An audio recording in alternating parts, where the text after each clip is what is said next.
saying that from his own perspective, Can you please- history holds people back. Yes, I'm not asking him how. How does history hold people back? You should please. Okay, explain. thank you. There is this history that I was very familiar with from the house I grew up, and it was the Biafran War history. I hated the fact that that resentment and anger still spilled over for a war that's ended since decades ago. I do not like that hurt when I hear my uncles in the village still talk about it.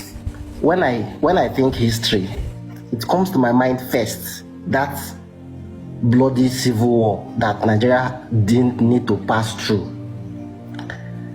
I just don't like that we still allow it shape our thoughts in this 2025, in this time and age. Thank you. So what would you rather have us do? Not talk about what happened during the war, or, by the way, I'll say this respectfully, I think majority of it enough. No, we haven't. And I'll tell you why.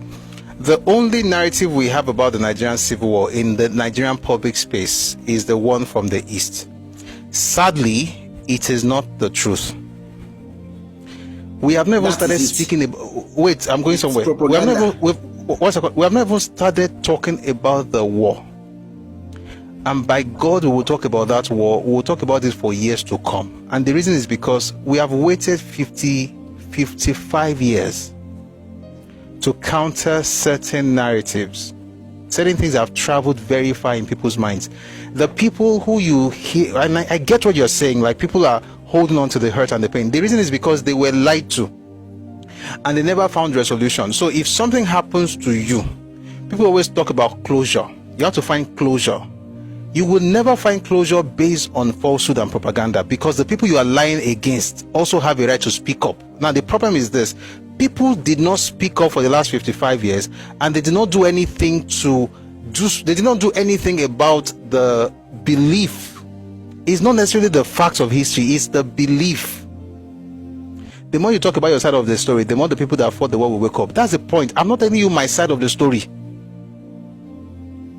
See, we are the ones who are just waking up. Atuche Chris, don't deceive yourself. Your entire space has been awash with propaganda. I was reading something in today. I was working on the script of the podcast that we just recorded this morning, and in there was a country. There was something that Achebe said. He said that there's a generation of people who have been fed on a steady diet of false history and lies about the war. And I was wondering, are you not the one feeding them the steady diet of false history and lies? I mean, read this book. Read There Was a Country. It's essentially a meal of false history and lies. But that's what people have believed for many years. It didn't even have to write it. Anybody you meet on the streets of Enugu, ask them about that war. That's what they will tell you. And I've said it several times. When it comes to history, the truth about history, certain details, you will have to piece things together. When it comes to propaganda, everybody repeats the exact same thing. Why? It was an indoctrination.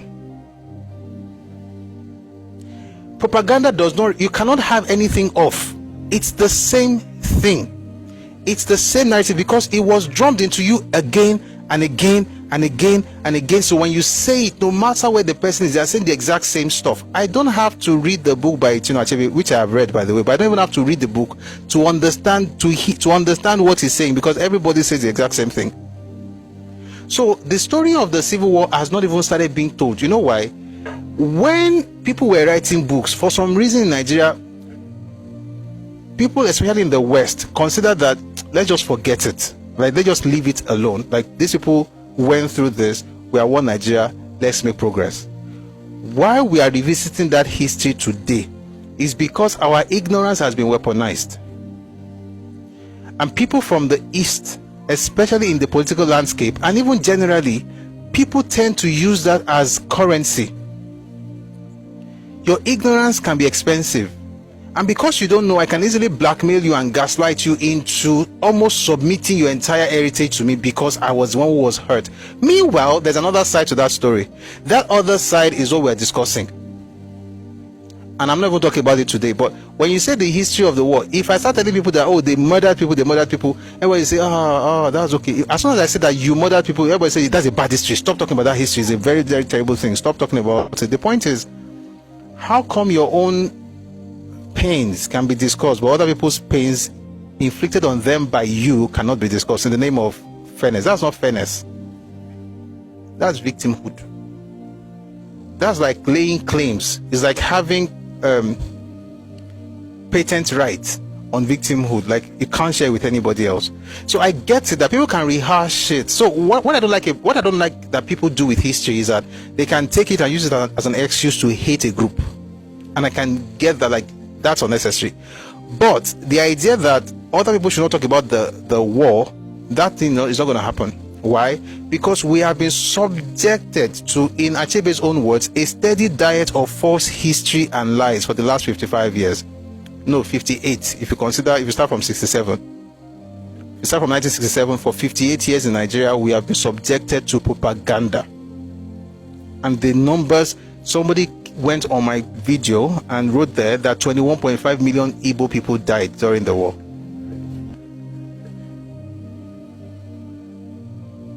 Now, if I don't know the history, what am I going to say? Hey, yeah, sorry, Nigeria is bad. Why would they do that to you? In that moment, history is good.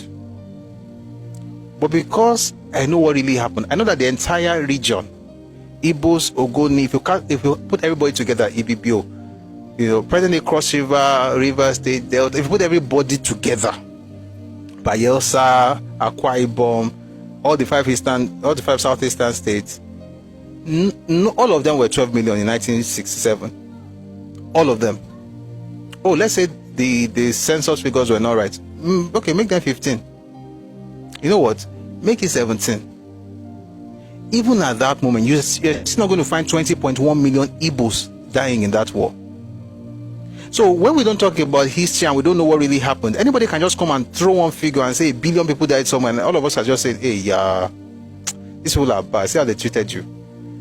The person who is weaponizing our empathy knows exactly what he's doing and is thriving because of ignorance. And so that's why we're going to continue to talk about it, Obina. It's just that I won't say it because, I want to put you down, but I have to say the truth that people from the East especially don't like to hear.